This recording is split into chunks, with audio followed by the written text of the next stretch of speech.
मेहता परिवार शहर का एक बड़ा परिवार था। सुंदरा मेहता जो कि घर की मुखिया थी, उसके 5 बेटे थे, मयंक, सौरभ, गौतम, नीलांश और आरव। आज वो अपने सबसे छोटे बेटे आरव के लिए लड़की देखने अपनी चारों बहुओं के साथ गई थी। हमारी बड़ी ही पढ़ी लिखी और समझदार बेटी है। इसने डबल MBA की हुई है और आज एक बड़ी कंपनी में HR की पोस्ट पर है। पिछले 3 साल से नौकरी कर रही है। पढ़ी लिखी तो मेरी ये बाकी की चारों बहुएं भी हैं। किसी ने MBA किया हुआ है तो किसी ने लॉ, और ये तीसरे नंबर वाली बहू, इसने तो डॉक्टरी की पढ़ाई की हुई है और चौथे नंबर वाली ने टीचर की। क्या बहन जी, अगर आपकी सभी बहुएं इतनी पढ़ी लिखी हैं तो फिर ये सब नौकरी भी करती होंगी? नौकरी वोकरी ये सब नहीं करती। क्या? लेकिन क्यों? वो क्या है ना, हमारी तरफ से तो कोई मना ही नहीं है। वो तो बस इन सब का ही फैसला था कि इन्हें नौकरी नहीं करनी है। लेकिन आप हमारी बेटी को तो नौकरी के लिए अलाउ करेंगी ना? वो क्या है, ये इतनी पढ़ी लिखी और नौकरी करना चाहती है। हाँ, तो मैंने कौन सा किसी को रोक रखा है? ये करना चाहे तो कर सकती हैं। बाकी हमें तो आपकी बेटी पसंद है, और जहाँ तक मैं समझ पा रही हूँ, मेरे आरव को भी आपकी बेटी मिश्का पसंद आ गई है। क्यों आरव? जी मम्मी। अब सभी मिश्का को पसंद कर लेते हैं और मिश्का को भी आरव पसंद आ जाता है। फिर कुछ दिनों बाद उनकी शादी हो जाती है। फिर शादी के अगले दिन, अरे बाप रे, सुबह के 8 बज गए, उठने में लेट हो गई। घर में सब लोग क्या कहेंगे? मिश्का जल्दी से तैयार होकर रसोई में जाती है, जहाँ उसकी चारों जेठानियाँ पहले से ही खड़ी थी। सॉरी भाभी, वो उठने में लेट हो गई। कोई बात नहीं देवरानी जी, वैसे अभी तुमने ऑफिस छोड़ दिया या छुट्टी ली है? नहीं भाभी, अभी कुछ दिन के लिए छुट्टी पर ही हूँ। ओह चलो बढ़िया है, अब कुछ दिन तक अपनी शादी एंजॉय करो। काम का क्या है, हम चारों है ना, इस घर की में हम संभाल लेंगी। हाँ, तुम जाकर अपने कमरे में आराम करो। अरे नहीं भाभी, आज तो मेरी पहली रसोई है, ऐसे कैसे आराम करूँ? सच कहूँ तो आज मैं खुद बड़ी ही एक्साइटेड हूँ अपनी पहली रसोई के लिए। मेरी सभी फ्रेंड्स ने अपनी फर्स्ट रसोई की फोटो सोशल मीडिया पर डाली है, तो अब मैं भी तो डालूंगी ना। तुम बड़ी मजेदार बातें करती हो, लगता है हम सबकी खूब अच्छे से पटेगी। हाँ वो तो है भाभी, क्योंकि मैं ना कभी किसी को बोर नहीं होने देती। वो चारों खिलखिलाकर हंस रही थी कि तभी वहाँ पर उनकी सास आ जाती है। क्या बात है, ये सुबह सुबह खीखी क्यों हो रही है? और आज नई बहू की पहली रसोई है तो इसे पहली रसोई की रस्म समझाओ। जी माँ जी। अब वो सभी उसे पहले रसोई की रस्म करवाती हैं, जिसमें वो तरह तरह के पकवान बनाती है। सभी मिश्का के खाने की खूब तारीफ करते हैं। ऐसे ही कुछ दिन बीत जाते हैं। कुछ दिन बाद मिश्का फिर से नौकरी पर जाने लगती है। ये लो मिश्का, नाश्ता करके जाओ, खाली पेट ऑफिस नहीं जाना चाहिए। जानती हो ना, ये सेहत के लिए अच्छा नहीं होता। थैंक यू सो मच, आप सब बहुत अच्छी हैं। ऐसा कहकर वो सब तो वहाँ से चली जाती हैं, लेकिन कहीं न कहीं उन सबका चेहरा जैसे मुरझा जाता है। मिश्का उस वक्त जल्दी में थी, इसलिए उनसे कुछ पूछ नहीं पाई, लेकिन वो जानती थी कि कहीं न कहीं कोई तो बात है जो उन्हें परेशान करती है। अगले दिन, रिधिमा दीदी, अंजलि दीदी, क्या मैं आप सबसे एक सवाल पूछूं? हाँ पूछो ना, क्या बात है? वो बात ये है कि मिश्का कुछ पूछ पाती उससे पहले उनकी सास वहाँ आ जाती है। अरे तुम सब की सब यहाँ हो, घर में मेहमान आने वाले हैं, उनके लिए जाकर खाने की तैयारी करो। कौन मेहमान माँ जी? तुम्हारी मौसी सास इस तरफ आई है तो सोचा वो हम सबसे मिलकर चले, इसलिए उनके लिए कुछ बढ़िया से खाने का इंतजाम कर दो। जी माँ जी। अब वो सब काम पर लग जाती हैं। ऐसे ही कई बार जब भी मिश्का उन सबसे कुछ पूछना चाहती, उससे पहले उनकी सास वहाँ आ जाती थी। ऐसे ही कुछ दिन बीत जाते हैं। फिर अंजलि, रिया, रिधिमा, टीना और मिश्का, तुम सब यहाँ आओ। अपनी सास की आवाज सुनकर वो जल्दी जल्दी वहाँ आई। जी माँ जी, बुलाया आपने? हाँ, ये बताने के लिए कि अगले कुछ दिन के लिए मैं और तुम्हारे ससुर जी, इनके मुंबई वाले दोस्त हैं, उनकी बेटी की शादी है तो हम वही अटेंड करने के लिए जा रहे हैं। और अब इतनी दूर जा रहे तो सोच रहे इसी बहाने मुंबई दर्शन भी कर आएं। हाँ बहू, इसीलिए हमें आने में कुछ दिन लग जाएंगे। तब तक तुम सब घर का अच्छे से ध्यान रखना।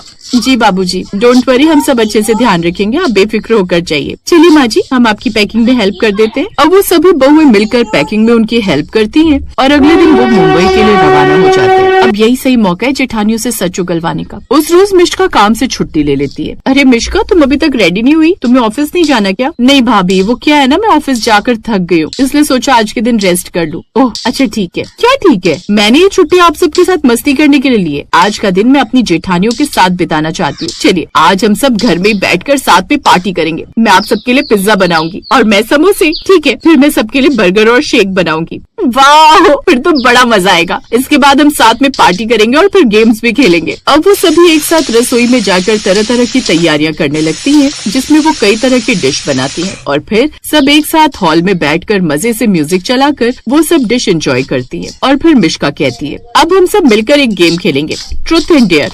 वाह, ये तो मेरा फेवरेट गेम है। अब वो सब एक साथ बैठकर गेम खेलने लगते हैं। कुछ देर बाद, ये अंजलि भाभी, अब बताइए आप क्या लेंगी, ट्रूथ या डेयर? डेयर। ओह अच्छा, चलिए फिर आपको हम सबको कोई बढ़िया सा डांस करके दिखाना होगा। इसके बाद वो उसे डांस करके दिखाती है। फिर बारी आती है रिधिमा की और वो इस बार चुनती है ट्रुथ। रिधिमा भाभी से मैं सवाल करूंगी। हाँ भाई, तुम इस घर की नई बहू हो, जो कुछ पूछना हो पूछ लेना। अब मिश्का वो सवाल पूछती है जिसका जवाब वो कब से चाहती थी। तो सच सच बताइए भाभी, आप सब इतनी पढ़ी लिखी हैं, फिर भी आप सबने कभी नौकरी करना जरूरी क्यों नहीं समझा? और जब भी मैं जॉब पर जाती हूँ तो कहीं न कहीं आप सबकी आंखों में भी वो दर्द देख पाती हूँ जो आप कह नहीं पाती हैं। आखिर ऐसी वजह क्या है भाभी? हम सब तो नौकरी करना चाहती थी मिश्का, लेकिन माँ जी की जिद के आगे हम सबको झुकना पड़ा। शादी के कुछ महीने बाद ही उन्होंने हम सबको नौकरी करने से इनकार कर दिया, क्योंकि कहीं न कहीं वो यही चाहती हैं कि हम सब घर संभालें और बाहर जाकर नौकरी न करें। वैसे हमें इस घर से प्यार और सम्मान सब मिल रहा है, माँ जी ने हमें कभी कोई कमी नहीं होने दी, लेकिन बस यही बात है जिससे हम थोड़ा परेशान रहते हैं, क्योंकि इतनी पढ़ाई लिखाई करके भी हम आज सब हाउसवाइफ बनकर ही रह गई हैं। तुम्हें पता है मिश्का, मेरी एक फ्रेंड है जिसने मेरे साथ पढ़ाई की थी, आज वो 50 लाख का पैकेज लेती है। तो फिर माँ जी ने मुझे क्यों जॉब करनी थी? क्योंकि तुम्हारे पिताजी ने पहले ही बात कर ली थी, और हो सकता है जैसे हम सब की नौकरी 6 महीने बाद छुड़वा दी गई थी, तुम्हारे साथ भी यही हो। ये सुनकर तो मिश्का हैरान रह गई। इसका मतलब आप सब अपनी मर्जी से घर पर नहीं बैठी? नहीं मिश्का,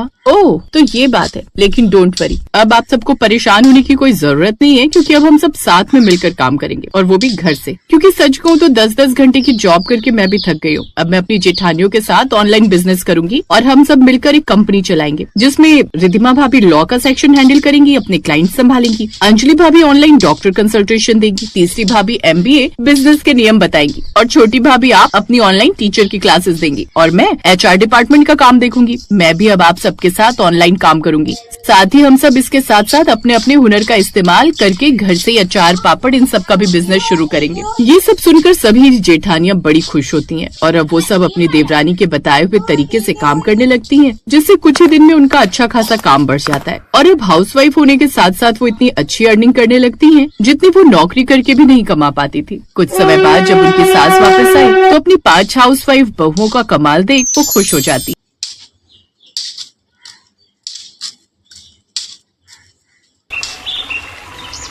गरिमा की शादी को अभी साल भर ही हुआ था। उसका एक भरा पूरा ससुराल था, जिसमें उसके सास ससुर, जेठ जेठानी, ननद और एक देवर था। लेकिन गरिमा के मायके में केवल उसका छोटा सा परिवार था, इसलिए उसे इस बड़े ससुराल में इतने लोगों के बीच रहना पसंद नहीं था, जिस कारण वो साल भर के अंदर ही अपनी जॉइंट फैमिली से अलग होने की बात करने लगी। देखो विशाल, मैं अब और इतने लोगों के ये बर्तन भांडे और कपड़े नहीं धो सकती, मुझसे अब ये सब नहीं होता। जब से आई हूँ बाई बनाकर रख दिया है। लेकिन गरिमा भाभी भी तो ये सब करती है ना। और माना कि बड़े परिवार में कई दिक्कतें आती हैं, लेकिन मुसीबत के वक्त भी तो यही काम आते हैं। विशाल, मैं यहाँ तुम्हारा भाषण सुनने नहीं आई। वैसे भी तुम्हारी माँ कम है जो हर वक्त भाषण देती रहती है। बहू, ठंडा पानी मत पियो, गला खराब हो जाएगा।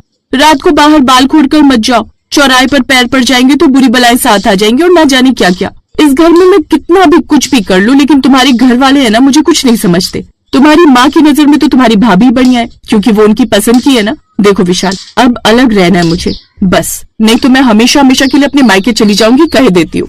अब गरिमा किसी की नहीं सुनती, और घर में कोई कलेश ना हो इसलिए उसके ससुराल वाले चुपचाप उसे अलग कर देते हैं। उनके ससुराल के सामने ही उनका एक और घर था, जिसमें वो अपने पति के साथ शिफ्ट हो जाती है, और अब आराम से उसमें रहने लगती है। जब दिल करता खाना बनाती, नहीं तो बाहर से ही ऑर्डर कर देती। ऐसे ही एक रोज। गरिमा डार्लिंग, खाने में क्या बनाया है? विशाल डार्लिंग, आज मेरा खाना बनाने का मूड नहीं था, इसलिए मैंने बाहर से ही ऑर्डर कर दिया है। लेकिन परसों भी तो हमने बाहर का ही खाया था। हाँ तो उस बात को 2 दिन हो गए, तभी उनके दरवाजे की घंटी बजती है। सामने पार्सल वाला था। मैडम, आपका पार्सल। ओह थैंक यू भैया, ये लीजिए आपकी पेमेंट। उनके घर के सामने अपनी बालकनी में खड़ी उसकी सास यमुना ये सब देख लेती है और अपने पति से कहती है, ये छोटी बहू भी ना जाने कितना बाहर का खाना खाती है। अभी परसों ही मैंने डिलीवरी बॉय को उसके घर आते देखा था, और अब आज फिर। और तो और कल भी इसने विशाल के ऑफिस जाने के बाद खुद के लिए पिज्जा ऑर्डर किया था। तुम तो छोटी बहू का स्वभाव जानती ही हो ना यमुना। अब हम कुछ कहेंगे तो वो सोचेगी हम जलन के मारे उससे ये सब कह रहे हैं। अब उसे जो करने में खुशी मिलती है करने दो ना। लेकिन यमुना का दिल नहीं मानता और वो गरिमा को रसोई में देखती है और उससे बोल पड़ती है, गरिमा बहू, कभी तो घर का चूल्हा भी जला लिया कर। रोज रोज यूँ बाहर का खाना खाना ठीक बात नहीं है। माँ जी, अब मेरा किचन अलग है और मैं जो मर्जी बनाऊं और खाऊं। आप कौन होती है मुझे टोकने वाली? ऐसा कहकर गरिमा रसोई की खिड़की बंद कर लेती है। दरअसल गरिमा बड़ी मुंह फटती, इसलिए बोलने से पहले बिल्कुल नहीं सोचती थी। साथ ही उसे हमेशा यही लगता था कि उसके ससुराल वाले उसे खुश देखकर जलते हैं। ऐसे ही समय बीतता है। एक रोज जब विशाल ऑफिस गया था और गरिमा अपनी बालकनी में कपड़े सूखने डाल रही थी, तभी अचानक से उसे उल्टियां होने लगती हैं और वो बेहोश होकर गिर जाती है। सामने अपनी बालकनी में बैठी उसकी जेठानी विद्या उसे देख लेती है। गरिमा, गरिमा, माँ जी, देवर जी जल्दी चलिए, गरिमा को कुछ हो गया है, वो अपनी बालकनी में बेहोश हो गई है। अब वो सभी जल्दी से अस्पताल ले जाते हैं, जहाँ डॉक्टर उसका चेकअप करते हैं। देखिए, इनकी एक किडनी खराब हो चुकी है और इनका जल्द से जल्द किडनी ट्रांसप्लांट करना होगा। और अगर 15 दिन के अंदर इनका किडनी ट्रांसप्लांट नहीं हुआ तो इनकी जान भी जा सकती है। नहीं, ऐसा मत कहिए डॉक्टर, मैं से अपनी किडनी दूंगा, लेकिन आप मेरी बीवी को बचा लीजिए। डॉक्टर विशाल का ब्लड चेक करते हैं, जिसके बाद उसके कुछ चेकअप होते हैं। आई एम सॉरी, लेकिन इनका ब्लड और आपका ब्लड अलग है, इसीलिए आपकी किडनी इन्हें डोनेट नहीं कर सकते। आपको कोई और डोनर ढूंढना होगा। अब आप इन्हें घर ले जाइए, लेकिन जल्द से जल्द इनके लिए कोई डोनर ढूंढ कर लाइए। डॉक्टर की बात सुनकर गरिमा के ससुराल वाले भी हैरान रह जाते हैं, लेकिन इतना सब होने के बाद भी गरिमा उन्हीं को भला बुरा कहने लग जाती है। मैं जानती हूँ ये सब इनके कारण ही हुआ है। यही लोग हर बार मेरे खाने को नजर लगाते रहते थे और मुझे खुश देखकर बिल्कुल खुश नहीं थे। आज इन्हीं की बददुआओं के कारण मेरे साथ इतना बुरा हुआ है। मुझे तो इन लोगों की शक्ल भी नहीं देखनी है। विशाल, मुझे घर ले चलो। बहू, तुम हमेशा से हमें गलत समझती आई हो। हाँ भाभी, माना कि आपकी तबीयत ठीक नहीं है, लेकिन इसका मतलब ये नहीं कि आप कुछ भी कहे। यू शट अप प्रिया, भूलो मत मैं तुमसे बड़ी हूँ। वही मैं भी आपसे कहना चाहती हूँ कि माँ आपसे बड़ी है। ओह, शांत रहिए आप लोग। गरिमा चलो, घर चलो। डॉक्टर ने कहा है हमें जल्द से जल्द डोनर ढूंढना होगा। अब वो गरिमा को लेकर घर चला जाता है। दिन रात अब वो इसी कश्मकश में रहते हैं कि आखिर कहाँ से उन्हें डोनर मिलेगा जो गरिमा को अपनी किडनी देगा। विशाल सुबह से लेकर शाम तक हर अस्पताल के चक्कर काटता, लेकिन उसे कोई भी डोनर नहीं मिला। फिर एक दिन गरिमा के माँ और भाई उसको देखने उसके घर आते हैं। माँ, तुम मुझे अपनी किडनी दे दो ना, हमारा ब्लड ग्रुप तो एक ही है। क्या? मैं अपनी किडनी? नहीं, तू तो जानती है मैं तो वैसे ही बूढ़ी हूँ और मेरी तबीयत भी ठीक नहीं रहती।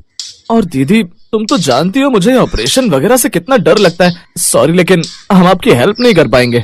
गरिमा और विशाल की आखिरी उम्मीद भी खत्म हो चुकी थी। ऐसे ही दिन पर दिन बीतते जा रहे थे और साथ ही गरिमा की हालत भी दिन पर दिन बिगड़ती जा रही थी। फिर एक रोज, हेलो मिस्टर विशाल, आप जल्द से जल्द आपकी वाइफ के साथ हॉस्पिटल आ जाइए। उनके लिए डोनर हमसे मिल ही गया है। थैंक यू डॉक्टर, मैं अभी उसे लेकर आता हूँ।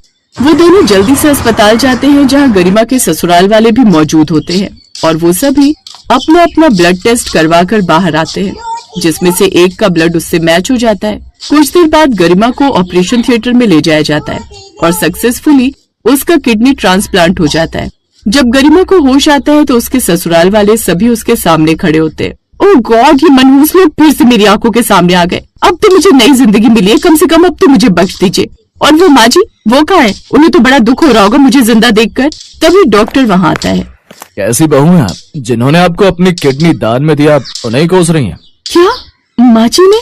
हाँ गरिमा, हम सब ने ब्लड टेस्ट करवाए थे क्योंकि हम सभी तुम्हें किडनी देने के लिए तैयार थे, लेकिन सिर्फ माँ जी से तुम्हारा ब्लड मैच हुआ था और माँ जी ने ही तुम्हें अपनी किडनी डोनेट करने का फैसला किया। ये सुनकर गरिमा की आंखें नम हो जाती हैं। वो अपनी सास से मिलने जाती है। माँ जी, आप ठीक है? मैंने आपसे इतनी नफरत की, कितना कुछ कहा और आपने मेरे लिए। बहू, अब मेरी उम्र ही कितनी बची है, मैं आज हूँ कल नहीं, लेकिन तेरे आगे तो सारी उम्र बाकी है बेटी। और एक माँ अपनी बेटी को यूं मरता हुआ कैसे देख सकती है। अब गरिमा को अपनी गलती का एहसास हुआ। उसे समझ में आया कि असल में परिवार की क्या अहमियत होती है और उसके ससुराल वाले, जिन्हें वो अपना दुश्मन समझती थी, असल में वो सब उसके लिए अपने सगे परिवार से बढ़कर थे। गरिमा ने उन सब से माफी मांगी और कुछ दिनों बाद दोनों सास बहू सही सलामत घर लौट आए। अब गरिमा को नई जिंदगी के साथ साथ नए रिश्ते भी मिल गए थे। सास के रूप में माँ, बहन के रूप में ननद और जेठानी भाई के रूप में जेठ और देवर और पिता के रूप में ससुर। अब वो उन सबके साथ खुशी खुशी रहने